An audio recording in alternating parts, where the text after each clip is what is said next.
안녕하세요, 여러분. 오늘은 제가 드릴 말씀이 좀 많이 생각이 나서 이렇게 많이 찍고 있습니다. 네, 제가 아이들하고 대화를 많이 하거든요. 근데 대화를 하다가 어떤 애가 어저께 그런 말을 했어요. 저 집에서 입을 내복이 없어요. 그러더라고요. 그래서 그래, 없어? 그랬더니 네. 그래서 그래? 그래서 3주 동안 계속 이것만 똑같은 거 입었어요. 이러더라고요. 그래서 왜 내복이 없어? 그랬더니 아, 두꺼운 건 있는데요. 얇은 게 없어요. 얇은 게 없어서 맨날 이것만 입고 있어요. 이러더라고요. 그래서 그 말을 듣고 조금 마음이 좀 그랬어요. 예. 그랬는데 또 제가 뭘 어떻게 막 사서 보내준다든가 또 만든다든가 그러기가 좀 쉬운 건 아니다 보니까 어떻게 해야 되나, 또 그거를 제가 선물했다고 해서 또 그 부모님이 또 어떻게 받아들이실지도 모르잖아요. 그러니까는 그게 선물이라는 게 되게 어렵기 때문에 어떻게 행동해야 될지 잘 모르겠더라고요. 근데 오늘 또 어떤 아이랑 또 얘기를 나누는데 이제 오늘 수업 내용이 나는 뭘 가지고 있다, 나는 뭐가 없다, 뭐 그런 얘기를 많이 하다 보니까 이제 옷 얘기가 나왔거든요. 그래서 내가 너는 옷차림이나 이런 거 좀 신경 안 쓸 것 같아, 이렇게 제가 말을 했더니 걔가 자기 내복이, 집에서 입는 실내복이 한 50개는 될걸요? 이러더라고요. 그래서 그 말이 갑자기 좀 어저께 그 한 아이의 얘기와 좀 너무나 대조적이잖아요. 그래서 번개같이 어제 했던 그 아이의 말이 지나가더라고요. 그러면서 조금 마음이 살짝 씁쓸했어요. 그래서 누군가는 50개의 옷을 갖고 있고 누군가는 하나의 옷밖에는 없어서 그것을 빨지도 못하고 계속 입고 있다.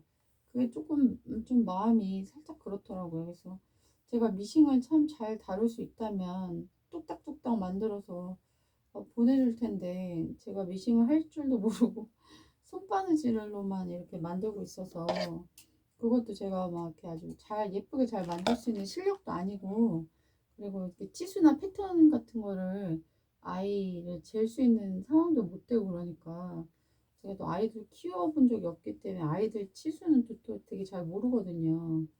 그래서 조금 마음이 좀 씁쓸했어요. 그래서 우리나라랑 이제 미국 같은 경우가 그 경제적인 그런 빈부격차가 굉장히 심한 나라라고 하거든요.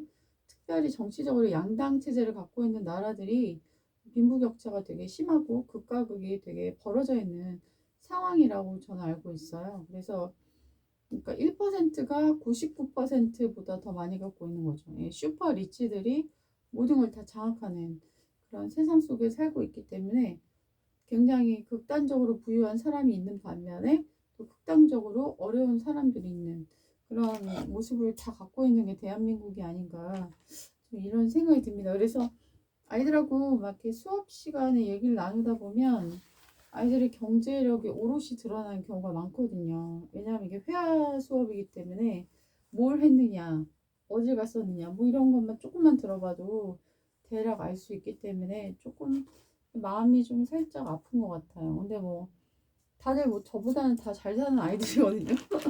저보다 다 낫고, 예, 그렇기 때문에 뭐 제가 걔네를 뭐 어떻게 해줄 수 있고 그런 건 아니지만 조금 되게 마음이 좀 그렇다라는 생각이 대화를 하면서 좀 들었던 것 같아요. 예.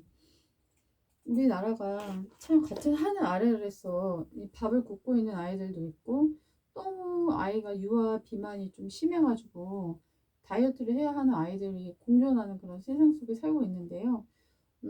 보면은 대부분은 우리나라라는 그 단어가 참 안타까울 만큼 저희 나라가 되고 있지 않은가 이런 생각이 들고 있거든요. 그래서 내 집 울타리 밖의 세상에 대해서는 별로 알고 싶지 않은 그런 삶을 살고 있는 사람들이 좀 많지 않은가 이런 생각이 들거든요. 예.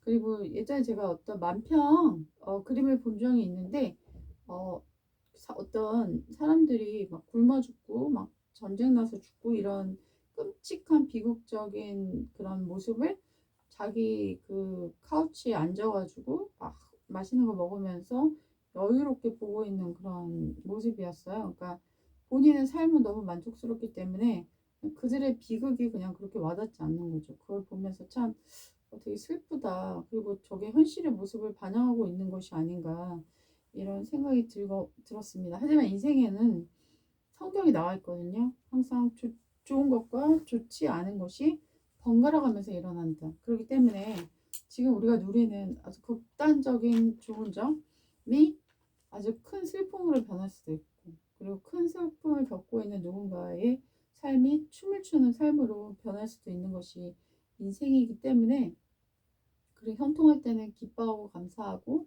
또한 안 좋을 때는 또한 생각해보는, 나누기를 또한 도전해보는 그런 삶을 사는 것이 어떤가 이런 생각이 들었습니다. 저는 요즘 그 강릉에 산불이 나가지고 되게 어려움에 처한 분들도 많고, 이태원 참사로 인해서 되게 그거를 극복을 못하고 되게 고통 가운데 살고 계신 분들도 많이 계시잖아요. 그럴 때 우리의 마음이 정말 그들에 대한 마음으로 열려서 더 그들을 돌아보고 도울 것들을 생각해서 찾아서 도와주고 하는 그런 삶을 살면 어떨까 이런 생각이 들었습니다. 여러분 안녕히 계세요.